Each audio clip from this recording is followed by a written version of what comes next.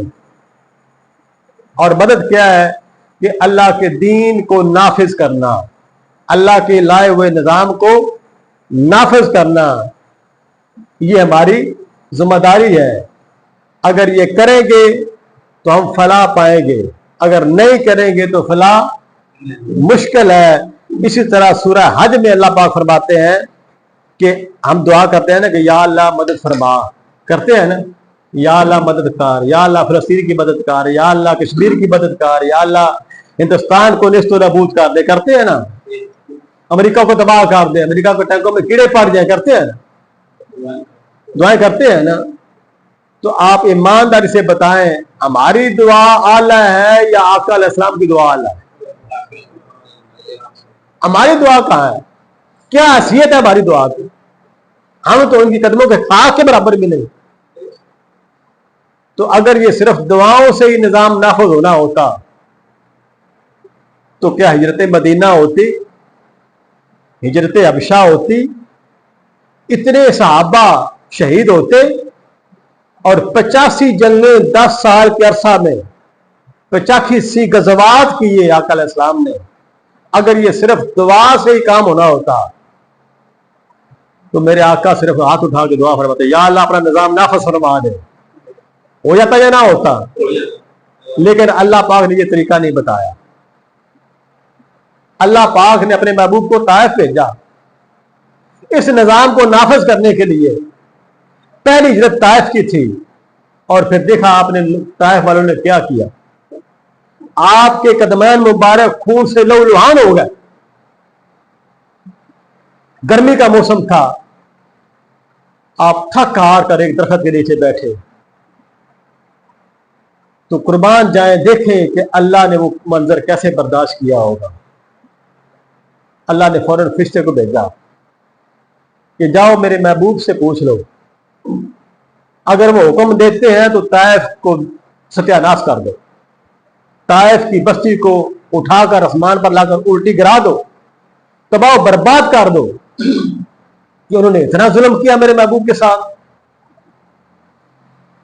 تو جب وہ فرشتہ آیا, آقا علیہ السلام ایک درخت کے نیچے بیٹھے تھے, تو فرشتے نے عرض کی یا رسول اللہ آپ پر اللہ کا سلام ہو, اللہ نے آپ کو سلام بھیجا ہے, اور ساتھ فرمایا ہے کہ اگر آپ اجازت دیں تو میرے ساتھ پہاڑوں والا فرشتہ موجود ہے, آپ کے اشارے کی دیر ہے, ہم طائف والوں کو صفحہ ہستی سے ابھی بتا دیں گے.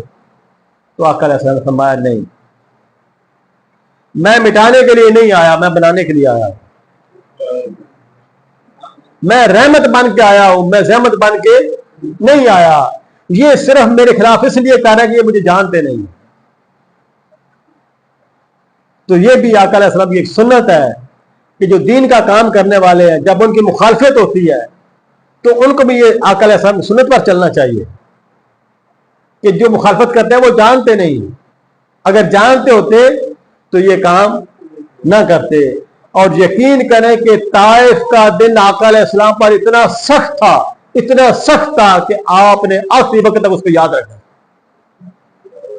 غزوہ احد میں آپ کو پتا ہے کہ آپ کے دندان مبارک شہید ہوئے, چہرہ مبارک زخمی ہوا, اور آپ گشی کھا کر زمین پر تشریف لے آئے, اور اس کی تکلیف کم و بیش 1 مہینہ آپ نے محسوس کرتے رہے.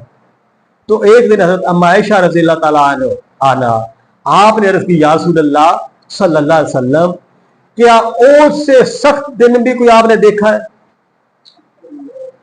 اور سے سخت دن بھی کوئی آپ نے دیکھا ہے؟ تو میرے آقا نے فرمایا ہاں, اور سے بھی طائف والا دن سخت تھا, طائف والا دن اور سے بھی سخت تھا, اور جس کو آج بھی میں محسوس کرتا ہوں, یعنی اتنے سالوں بعد بھی میں محسوس کرتا ہوں. تو حضرت محترم آقا علیہ السلام نے یہ ساری تکلیفیں کیوں برداشت کی؟ اللہ کے نظام کو نافذ کرنے کے لیے. اور اللہ کی عزت کی قسم کوئی بندہ اس وقت تک فلاح نہیں پا سکتا جس وقت تک وہ اس نظام کو نافذ کرنے کے لیے اپنا حصہ نہیں ڈالتا. یہ آقا علیہ السلام کی آمد کا مقصد تھا, اور اسی کو علامہ اقبال نے فرمایا کہ میری زندگی کا مقصد تیرے دین کی سرفرازی، میری زندگی کا مقصد تیرے دین کی سرفرازی، میں اسی لیے مسلمان، میں اسی لیے نمازی کہ اگر میرے دل میں یہ احساس ہے کہ میرا مقصد کیا ہے، تو پھر تو میری نماز بھی ٹھیک ہے، پھر میرا مسلمان ہونا بھی ٹھیک ہے۔ اگر یہ نہیں ہے تو پھر بس نماز بھی ایسے ہی ہے اور پھر اسلام بھی ایسے ہی ہے۔ تو حضرین محترم، ہمیں غور کرنا چاہیے۔ میں بار بار یہی عرض کرتا ہوں کہ خدا را اپنے اپنے گھروں میں قرآن مجید کا مطالعہ شروع کریں اور ترجمے کے ساتھ شروع کریں۔ بھلے ایک آیا مبارکہ ہی پڑھے، روزانہ کی کوئی ایک ٹائم بنا لے، بھلے ایک آیا مبارکہ پڑھے اور ترجمے کے ساتھ پڑھے۔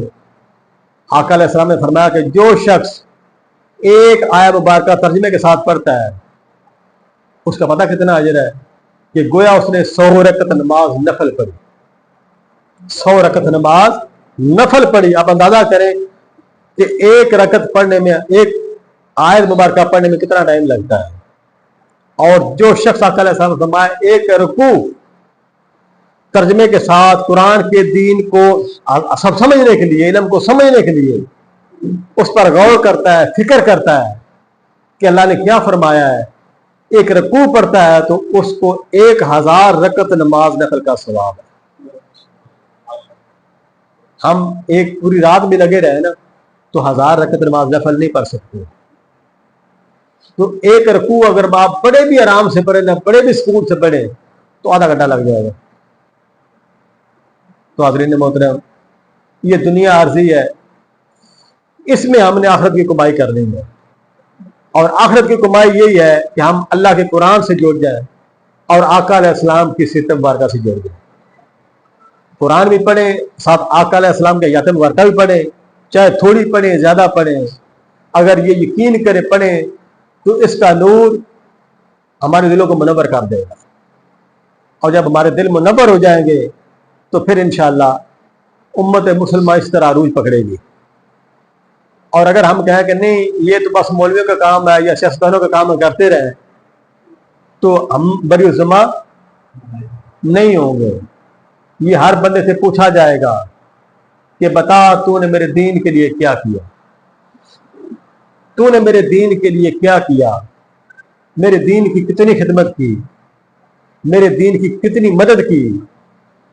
اور وہ جو دعا کی میں بات کر رہا تھا کہ سورہ حج میں اللہ پاک نے فرمایا کہ دعا کرتے ہیں نا کہ یا اللہ کامیابی عطا کر، فلسطین کو عروج عطا کر، اسرائیل کو تباہ کر، تو اللہ پاک نے فرمایا کہ اللہ صرف اسی کی مدد کرتا ہے۔ اب یہ قرآن ہے، سورہ حج ہے، اللہ صرف اسی کی مدد کرتا ہے جو اللہ کی مدد کرتا ہے۔ یعنی اللہ نے شرط لگا دی کہ اللہ صرف اسی کی مدد کرے گا جو اللہ کی مدد کرے گا، اور اللہ کی مدد سے مراد اللہ کے دین کی مدد، اللہ کی مدد سے مراد اللہ کے دین کی مدد ہے، کہ جو اللہ کے دین کو سربلند کرنے کے لیے، اللہ کے دیے ہوئے نظام کو نافذ کرنے کے لیے جو بندہ اللہ کی مدد کرے گا، اللہ پھر اس کی مدد کرے گا۔ پھر اللہ پاک فرماتا ہے، اگر ورقہ میں ہے کہ اللہ فرماتا ہے بندے تو میرے طرف چل کے تو دیکھ، پھر میں تیرے بازو بن جاتا ہوں، تیرے پاؤں بن جاتا ہوں، تو میری طرف ایک ہاتھ چلتا ہے، میں ایک بالش چلتا ہوں۔ تو یہ صرف ہمیں اس فکر کو اجاگر کرنے کی ضرورت ہے۔ دعا ہے کہ اللہ تبارک و تعالی ہمارے حال پہ کرم فرمائے، اور اللہ تعالی ہمیں صحیح معنوں میں قرآن مجید کو سمجھنے، پڑھنے، سننے اور اس پر عمل کرنے کو توفیق عطا فرمائے۔ وما علینا الا البلاغ المبین۔